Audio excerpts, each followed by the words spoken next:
Tortos is the 4th boss in the Throne of Thunder raid, and is a bit easier than the previous 2 encounters. With a heavy reliance placed on mobile DPS and healing, this encounter will challenge some groups more than others. We use 2 tanks, 3 healers and 5 DPS for this short and extremely entertaining fight. For a text version of our guide, visit availedguild.com or see the link in the info below. Tortos is immobile for the entire encounter, and as with most bosses, will start a raid wiping mechanic if a tank is not permanently in range.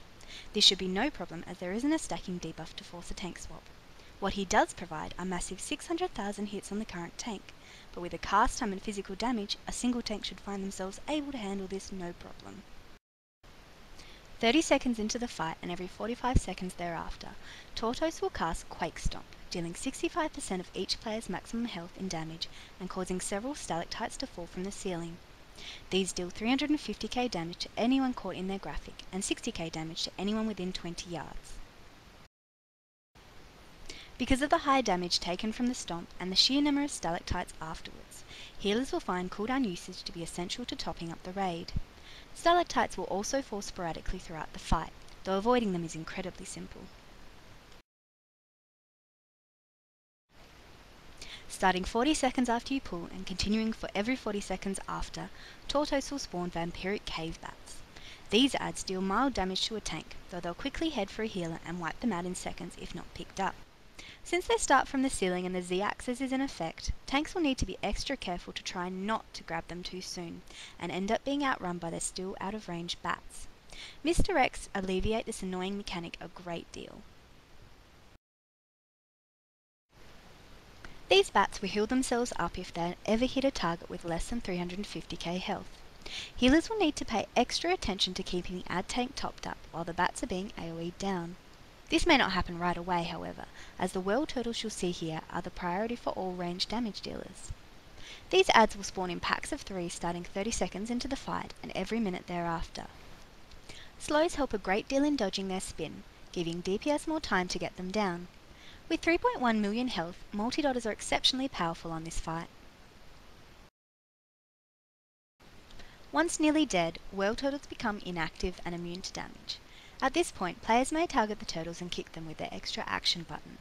This sends them spinning in the direction their character is relative to the turtle, like so.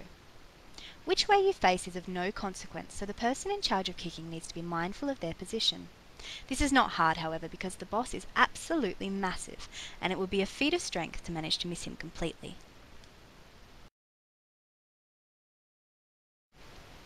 Kicking the turtles at Tortos interrupts his cast, though we were never able to successfully stop a Quake Stomp. What it can interrupt is Furious Stone Breath, an ability Tortos uses any time his energy bar reaches 100. This takes 45 seconds on average, though if the tank ever steps out of range, it will begin filling rapidly, and almost certainly wipe the raid. With a 4-second cast time, you should find it easy to manage a kick towards Tortos to stop the cast. If unsuccessful, the breath will kill the raid almost instantly. For 20 seconds after being hit by a turtle, Tortos takes 25% increased damage. With more turtles being in the encounter than breaths, kicking turtles to Tortos during DPS times on the boss is an easy way to help beat the Soften Rage. This Soften Rage comes at 4.5 minutes into the fight when Tortos summons his 5th set of turtles. Ignore these, as Tortos will summon 3 more 10 seconds later and continues this process until the raid wipes. DPS will need to be extremely careful to avoid these while maintaining as much damage as possible on the boss. If you find your raid struggling to meet the damage requirements, try using the turtle damage increase more effectively, or skipping the AoE on the last set of bats to provide more damage on the boss. Overall, this is an extremely entertaining fight that combines a short duration with intense healing and damage requirements that will keep your players on their toes. Plus, it has turtles.